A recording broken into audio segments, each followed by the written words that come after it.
The NFL season is now in the books. We get ready for the postseason. Should be a little bit of fun. Obviously, we're going to do a lot with that as the week goes along, but we will begin by looking at how we got here. It is a recap of Week 18 in the National Football League.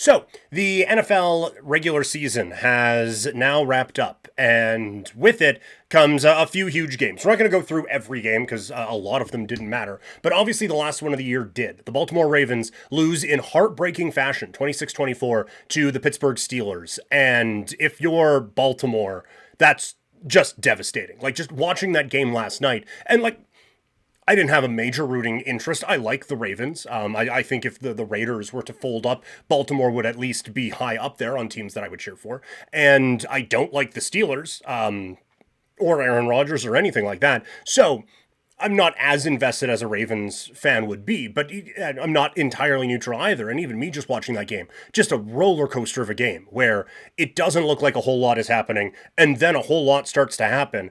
And it's set up perfectly, the way you would want it to be, with a dead-on field goal within 50 yards from 44 yards away, and the kid just missed it. And there was just a thought in the back of my mind. It was like, man, that was too easy for that. Not easy. It was a phenomenal play by Lamar Jackson on fourth down, but it felt like 13 seconds left to just leave it with a field goal there and not try to advance it any further. I get you don't want to risk a fumble or anything like that in that situation, but It did just feel like, man, not doing anything on that just feels like it messes with whatever karma was going on in this game or whatever weird voodoo the Steelers have had all season long. We'll get to that in a second. But just a devastating turn of events. Obviously, you feel for the kid who misses the field goal. And for Baltimore, this felt like a lost year anyway. I do feel like Harbaugh deserves some of the weight of this. I think the calls to fire him, that's getting a little extreme. I understand we are getting into Steelers territory of this team making the playoffs a bunch, but not necessarily doing a whole lot with it. But I think that is kind of getting overblown a little bit with them as well. I think with the injuries that this group had and some of the problems that they were dealing with as the season went on, I think to lose Lamar Jackson for 4 games, to fall so far behind in the standings, and to have the injuries on defense that they did, to have it come down to you're in a plus position to make a field goal to win the division and advance to the postseason, that feels like not the coaching job that I would fire someone over. That being said, I'm not going to start lighting tables on fire if they do fire him. If I'm, again, a Raider fan, and Harbaugh gets fired, he moves to the very top of my wish list immediately. And I think that would be basically every team that had a coaching vacancy. And Harbaugh could probably pick his spot on a number of them. But this is not the standard that the Ravens want to set for themselves. It's a couple of years now where the defense hasn't really been as good as you would like it to be. And it's just, they get close and just mess up, whether it's a 2-point conversion, whether it's a Zay Flowers dive into the end zone and the ball gets knocked away from him. Something needs to be elevated there. I think they obviously need to not ignore the defensive side of things. We could say this about a lot of teams. It feels like they could use a number one receiver who can just get open at times. Zay Flowers did that, but that was more what the Steelers didn't do than what Baltimore did do. But I mean, you look at how this game was going, it looked like they were dominating for the first few possessions of the game, and then everyone on defense started getting hurt, and Aaron Rodgers was able to drive down and get some big plays. And just like that, this team is now in a bit of a pickle. So I feel like injuries just didn't go Baltimore's way this season. And even with that, you had a very makeable kick to end the year and it just didn't work. It is devastating, about as devastating a regular season loss as you can get. But I don't think it is one that is terminal for the Ravens.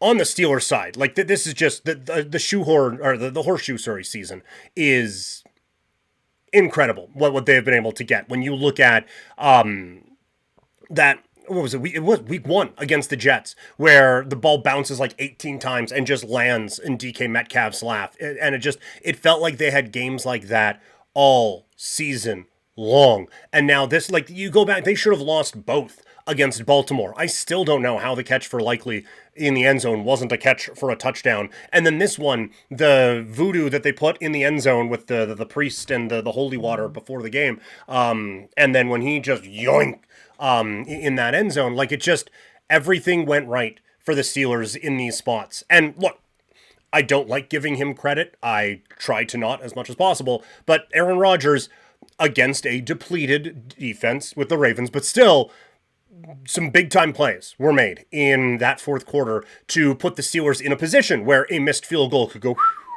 and all of a sudden, this team is off to the playoffs again. So, I like credit where credit is due. To get that without DK Metcalf, but again with all the injuries that they were dealing with, it has felt like a very horseshoey type season all year for the Steelers, and it culminates with one of the weirdest finishes that you will see. And now they are understandably underdogs going into their wild card matchup with the Houston Texans. That was not the only win or go home game, although I guess this one didn't really play out that way, as the Carolina Panthers lose the win or go home game and still go on to the playoffs because Atlanta beat New Orleans in just one of the weirder scenarios that the team is sitting at home, or the teams, sorry, are sitting at home watching, and two, I don't want to say less than, although they did fire their coach after, but kind of two less than teams are playing, representing the others in an opportunity to get to the playoffs. A very weird scenario. Carolina advances. Good for them, like to get that experience to come up with enough wins in the season to get going. That's fine. And I think even if Carolina doesn't get into the playoffs, you would consider this a win season for them. Just a little bit more development, especially on the defensive side. Bryce Young, I still don't think it's there, but it was there more often than it has been in the past. So I guess there is that. But certainly not a ringing endorsement for the current playoff system that they're now going to be hosting a team that everyone had number one in their power rankings 2 weeks ago in the LA Rams, but that's how this whole thing is set up. As for that game, like it's heartbreak for the Bucs because they come out and win a football game on Saturday and then have their season end like that. But again, they had a lot of opportunities to have it not end like that. You think of some of the losses they have. Ibuka drops in the end zone, just some misses. And it was funny. I tweeted it out. Tough to convey this one in 280 characters or whatever it is, but it felt like every time a different group came on the field for the Buccaneers, the announcers had a different way of saying that group was letting them down. Like the offense would come out, well, a lot of Baker dealing with some problems and a lot of drops out there and a lot of turnovers and a lot of issues has really let this team down over the last little bit. And then the defense comes out and it's like, boy, this team just hasn't been able to get the stops they've needed in this last little bit. And it feels like the defense has really let them down. And then the punting unit would come out on either side, return or just the actual punter. Special teams really let this team down over the last little bit, and really a big part of why this team's in the spot they're in. It's like, at some point, maybe they're just bad. I don't think they are. I think they are a substantially better football team than Carolina is, or even Atlanta, who they all end up tied with. But just, again, injuries, which is part of this. Like, that's why you never make, I think, any excuses in the playoffs when a team gets an advantage because someone else gets hurt. It's like, it's a really hard thing to do, to survive from September to now and then beyond, 5 weeks from now for the Super Bowl. That's a really hard thing to put a human body through. So part of this is just survival. And Tampa Bay, for whatever reason, couldn't this year. I think they'll be back. I think there's going to be a lot of pressure now on Todd Bowles as the coach of this team to try to get another gear out of this group, because this should not have been a difficult division for this football team to win, but just an ugly game on Saturday. The rain falling, neither team looked like they could do anything with it, really. Tampa Bay, it felt like they had a lot of success early on running the football, and then I don't know if there's like a setting in Madden where it's just, okay, now game plan is locked, because they just wouldn't break off of that for the rest of the game. It's like, well, no, we had success running early on, so now we're just going to hammer the ball at them. And then after 2 possessions, Carolina's run defense woke up and came up with some big spots, but Tampa Bay just kept bashing into that wall over and over again. And you're just dying for this team to try to make any other kind of play. And eventually, again, like I said, they win. But there wasn't a whole lot that gives you confidence about either side coming out of this one, and certainly I don't think a lot of people are going to be running to the window to be betting on the Carolina Panthers this upcoming weekend. In terms of other things going on, feel happy for Myles Garrett that he gets the sack record. I would feel a little some kind of way about Joe Burrow kind of sliding there if Brett Favre hadn't done the same thing for Michael Strahan before. And yes, it's different years and all, or not, sorry, different year. Well, it is literally different years, but different amount of games played and everything there. So you can certainly asterisks all you want. To me, season's a season. And if we want to start looking at specifics and all of that, well, I believe Garrett did it in fewer snaps than Strahan. Semantics, really. Record's a record. Myles Garrett, and any season that has been played in the NFL, no one has had more sacks than Myles Garrett. That feels like a record to me. Just one of the more dominant players that this league has. And to do that on a team that's dog shit is really impressive. And when he demanded a trade last offseason, I got so excited because I want this guy playing meaningful football. And so it sucks that, I mean, good for him, get that bag out in Cleveland, but he should still be playing. Like the team that he is on should be in the postseason right now so that we get to watch him play as a defensive football player more and more. He is that good and one of certainly the greats of his time, and will go down as one of the better defensive players in the history of the National Football League. And now I think for Cleveland, you have not that this is a surprise. He's been an all-time great type of a player for a long time, but you have this all-time great. You have a defense that felt like it kind of got back on track this season, and you have at least a couple of things to build around on the offensive side of the football, whether it be with Judkins or Fannin. There's at least a little bit of talent there. There's some pressure now to start actually, again, building here in Cleveland, because it's a waste. It's a waste of an all-time talent. And it's really, and this organization's done that now twice with Joe Thomas on the offensive line and now Myles Garrett on the defensive line. Last thought from the NFL this week, all the seeding drama and everything that was going on with, the Eagles arrested their players and this, that, or the other thing. I feel like the seeding thing is fun for us to talk about. I don't think NFL teams really think it that way. Just not that I'm in NFL locker rooms or anything like that, but I've been around my share of professional athletes and hearing about them talking about games and everything like that. I don't think for 1 second that any NFL team is going in saying, okay, well, if we lose this or if we win this, well, now we have an easier path to this, that, and the other thing. And if we lose this game, well, now it gets a little bit more difficult. So we should They're focused on just what they can do.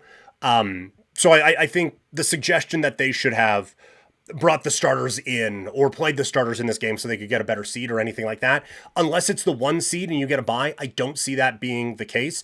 And this group, say what you will about how this season has gone for the Philadelphia Eagles, but they are the defending Super Bowl champions. And Sirianni, while he can be a little out there, he is still someone who I think has a decent read on his locker room anyway, and if nothing else, knows when his guys need rest and which guys he can rest and which guys he can't.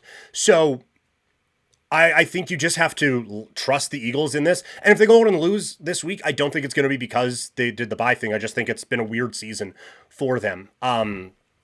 I feel like that is a fan thing more than it is a team thing. And maybe teams should focus on that kind of thing a little bit more, trying to get different matchups and this, that, or the other thing. But especially in football, I don't see that really being the mentality of many teams out there. Even with the Giants costing themselves like 6 positions in the draft. It's just, you can like sit different guys and all of that. Football is a really hard sport to tank in because, again, you do need a level of physical buy-in when you're playing this thing. And to ask a guy to go out there for 16 weeks and bust it because he needs to win or all of these things, and then in the last game of the season, say, you know what, we're going to sit this one so we can get a better draft pick that might replace you. That's an easy way to lose a lot of people and a bit of a loser mentality. We have seen a lot of instances where maybe you should have stuck with those things, but that's just not the way that these work. And so I was surprised at how many people reacted the way they did to the Eagles situation and the Bears and everything like that. So I in those instances, I trust the teams to know which guys need their starters rested, which ones don't, and who's going to play well after sitting for a week and who isn't, and put themselves in the best position that way, instead of trying to finagle it to maybe get a better matchup. That's just how I kind of see all that playing out in the NFL. So those are my thoughts. Where are you on any of that? Should the Eagles focus more on getting the 2 seed, or are you with me and it's just like football teams will just let the chips fall where they may? Let me know down in the comments below. And if you could help me out by sharing this video, that would go a long way as well. Hit that share button to share this with all your NFL fan friends so we can keep the conversations going here. Again, a lot more talk on the NFL coming up on Couch Potato Diary later this week.